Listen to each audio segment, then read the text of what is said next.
Alright, my friends, welcome back. We are at the chessboard and the unthinkable has happened. We've been grinding a bit on these 4 spawns. This one I have selected. This one here, I was able to split them with a lull.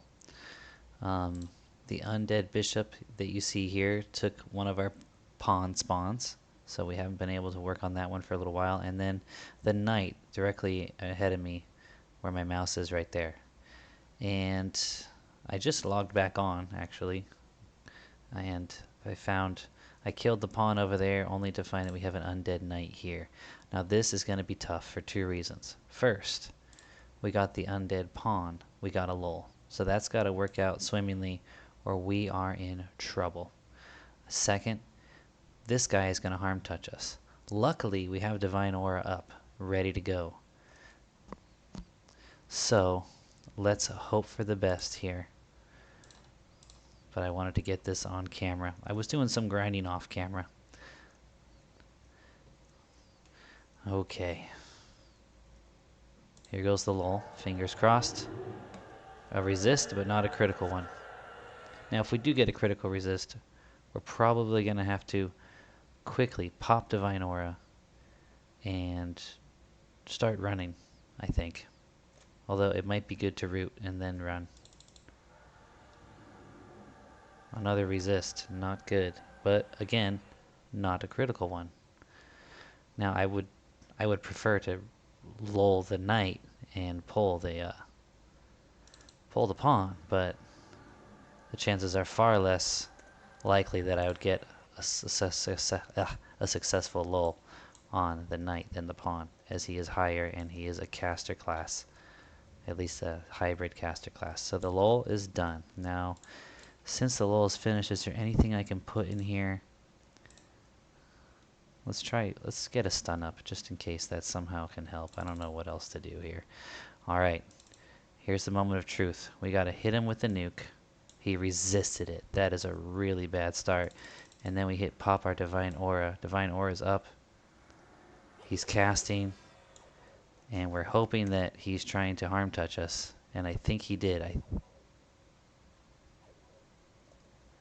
Alright, in just a second here, we're going to pop this and we're going to root him. There we go. Now, our Divine Aura was able to resist both his harm touch, I believe, as well as the disease he tried to hit us with. We just got a second resist. This is not looking good at all. We're taking some debuffs. Root has worn off. We're going to try to tank, face tank, and nuke. That's what we're going to try to do. We got Disease Cloud, Siphon Strength on us. We are too low on mana, I think, to try to root nuke the rest of this fight. So we're gonna go for the gold here. We got him, I think. We got him. We just took out an undead knight. We're at 79% experience. Let's see what it goes up to. To 83. Alright. Ooh, baby. That was fun. Whew. As you can see, we ate the harm touch with our Divine Aura. Worked out quite nicely. Now we do have a disease cloud on us. Let me see if I have a cure disease. I do. Let's get rid of that. Let's see how many casts it takes. Just one. Alright, that was fun. Shadow Knight down. Now we got another pawn over there. Do I pull this next pawn here first? Probably. Probably. I'm a little worried about that bishop there. But I think I can single pull him in this direction. Alright, gonna met up. Alright, now that we got the knight out of the way, hopefully we get lucky. We get pawn spawns here. We already got another pawn spawn over by the horse. I forgot to unpause the recording. I think I got too used to playing without recording in my last session. And I had killed the other pawn that I had lulled prior to killing the knight.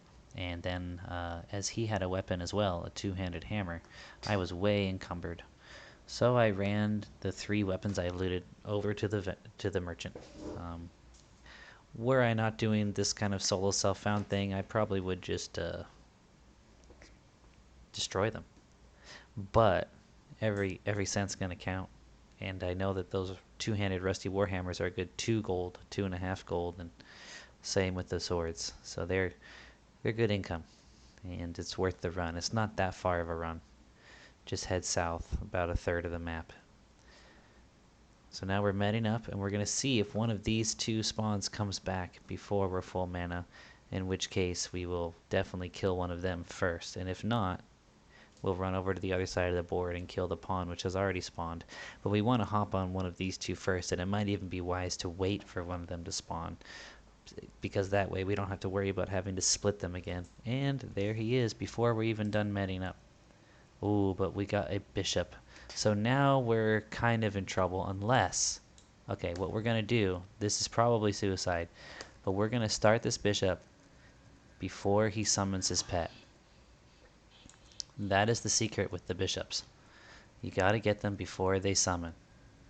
Now he's trying to hit us with everything he's got. We're resisting a lot. Let's just blast this guy down. I don't think I need to root him because he casts so much. Wow. See, that was lucky. With he's got Clinging Darkness on us. And it hurts a bit more, as you can imagine, than the Shadow Knight's dots. What was that? A Disease Undead? Oh, gosh. We had Resist. That's not good. We are in trouble now. We got some heavy dots on us. We better land a hit. Right now. Okay.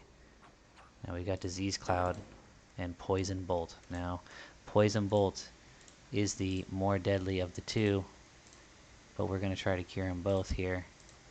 Poison Bolt's already fading. However, I still want to give it a cure, take off a couple ticks of its effect. There we go. Cure disease. We don't have enough mana for that yet. There we go. Took down a bishop as well. Now that is this is a spicy short little video here. It's gonna be short. I'm only going till I level. Family's coming home soon. But wow, this is some fun action, isn't it? Am I wrong? This is some fun action, I think. That's why I love this chessboard. You get to kill a necromancer and shadow knights, and yeah, from a min-maxing perspective, you might argue that it's better to just kill warriors. But I mean, it's so much more fun. And who better than a cleric? Who better than a cleric to solo these mobs? We get cure disease and cure poison, right? We get heals to counteract the dots. Later, soon, at level 14, we're going to get endure disease. I'm not sure if we get endure poison yet, but we're getting endure disease. So while most classes are going to want to avoid shadow knights and necromancers, clerics are uniquely geared for them, in my opinion. The divine aura that I can use to eat the harm touch is another example of that. So fun. Is it in the sun? Let's see. Not quite in the sun. What time is it in this game right now? Fun in the sunrise is 4 a.m. Game time. Alright, I'm going to pause the video while we met up here. We're going to have to also heal up, which will probably mean we're going to see this other mid spawn before we're even ready to fight. Ah, my bad. I accidentally forgot to record another pawn kill. I just killed the center pawn. Smooth fight. I'm listening to an audiobook when I'm medding, and I just hopped into it. I guess I'm sort of half out of it. Still though, this video is going on the strategy guide, how to take care of the bishops and the knights at the chessboard. Now, the bishops that already have a pet at level 12, you're SOL. You just gotta leave them alone.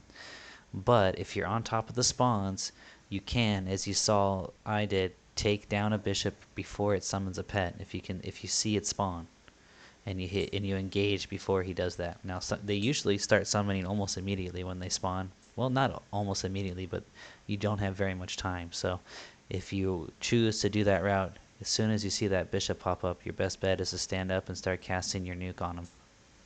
You get him before he summons the pet, and he's actually pretty handleable. But once he's got that pet, like I said, it's going to calm blue to you. It's got much less HP, but it's still got enough, and it still can hit hard enough to where it could be a threat. But the biggest thing is it's a whole nother mob, and we already used most of our mana just nuking 1 down. We don't have enough mana to nuke 2 down. I suppose if you had to try to take out the pet as well, you might want to root the pet as an engage, and then chain nuke the bishop, hoping to kill it before the root wears off on the pet. Then afterwards, perhaps you'll have enough. If you're lucky, you'll have enough mana for a nuke or 2 for the pet. And even if you don't, their HP is low enough to where you could probably handle it melee. But your HP might be low as well. You're fighting that bishop. He's throwing dots on you. He's got poison. He's got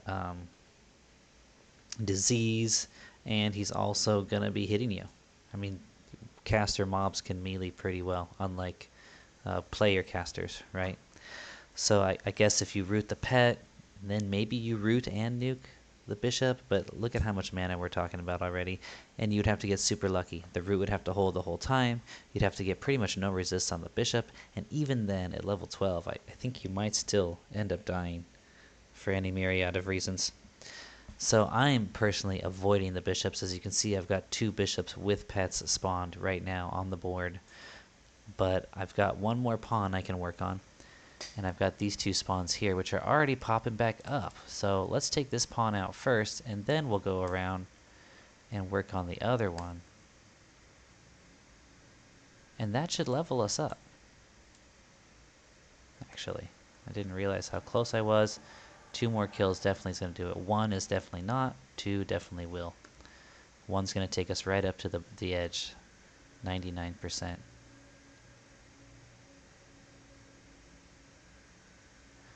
See, this is nice and smooth, and it gets smoother with even a single level. It's far less resists. I think you do an extra point of damage per nuke, although that's not really the game changer, right? Alright, 18, still too much for me to want to try to melee down. There's a resist right there. He's probably going to break root. There we go. He did not break root. We're at 98, okay. So we only got like 3% off that one. And we used almost all of our mana. So see what I mean? There's no way you're taking a bishop and his pet down. It's not happening. Although I feel like... I can't remember exactly. Do the bishops have less HP than the warriors? Maybe a little bit, but not enough to make that much of a difference. And as casters, they have higher magic resistance. Now we are going to be able to take them out, probably, when we hit 14. At 14, we get a new undead nuke. We also get a new living nuke. And that living nuke is quite strong. It's quite robust. It does almost as much damage as the undead nuke we get at the same level. It's far less mana efficient, but it's still very strong. So it's really gonna put living mobs back on the radar a little bit more. Right now, we have a huge advantage against undead mobs. The cost of our undead nuke right now, ward undead, is 30 mana, and the cost of our Führer is 20. But we're doing more than twice as much damage with that nuke. Now I'm sure the next living nuke, this nuke is doing 19 damage, right? Our level 5 Führer nuke is doing 19 damage. Our next one will be doing, I think it said high 70s. That's a huge increase. That's more than triple. More than triple. I'm sure the mana cost is pretty significant as well, but right now our living nuke is not so viable. On the next level, it will be. And that's one thing I think people don't take into consideration with solo clerics. They think, oh, solo cleric, undead, undead, undead. But no, if you watch some of my later end videos, especially when I take out the rats in POM, you realize that at level 57, which is what Sendrith is now, my undead nuke does, I think, a little over 700 damage, but my living nuke does 670, and that's not a huge disparity right there. So it's in certain levels, you're pretty much almost equivalent, living or undead. There are certain ranges of levels where you're vastly stronger against undead, and of course, across the board, in general, you're stronger against undead. But it's not so. It's not always such a huge difference where like you've got to do undead. So we're gonna go back at 14, and hopefully we'll be able to kill some legionnaires. We have a new nuke. We might want to come back here until we get 15, because I think legionnaires can be 13 to 15 or something like that, and the one we're really after, the trainer, is 13, and I feel like one level higher is maybe not enough. It would be kind of close, whereas if we were 15, that's a 2-level gap. I feel much more comfortable being 15, but we'll see how I feel, because at 14 we come back here with Exile Undead. Wonderfully mana efficient, huge nuke. Bishop pets die in 2 hits kind of nuke. So what we might do is not even root to start. We start with a nuke on the pet, and then we run, just like we do when we want to cast root. And then we start casting a second nuke, kill the pet.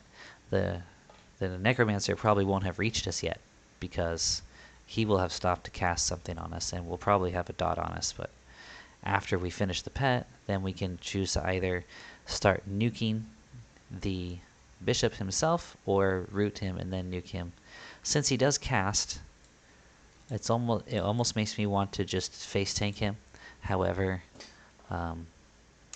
melee is still a factor, and it might be worth rooting him. Well, all he's casting really are dots. So here we go. We're about to hit level 13 on this undead pawn kill here. So far, a smooth one. Root holding, nukes landing very nicely. Okay, root has broken. We're going to go for a face tank nuking session here on him.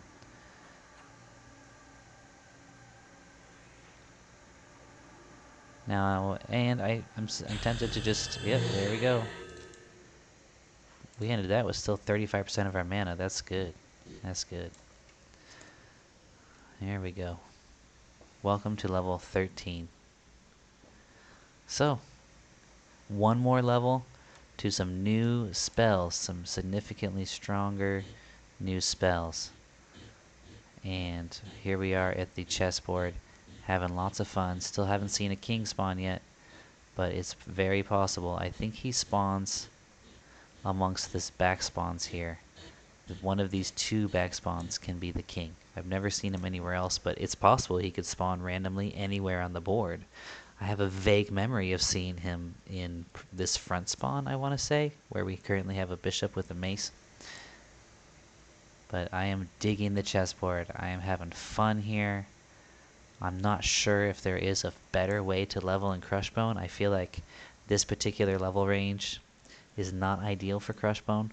We're too low for the Legionnaires, and arguably too low for the Slaver camp as well, but we're too high for the Centurions. So I feel like the way to get across that gap is right here at the chessboard. You have to avoid some of the higher spawns, but it seems like there's enough pawns to crank it out. Thanks for visiting, you guys. Let me try to get a cool angle here. There we go. That's cool. See you next time.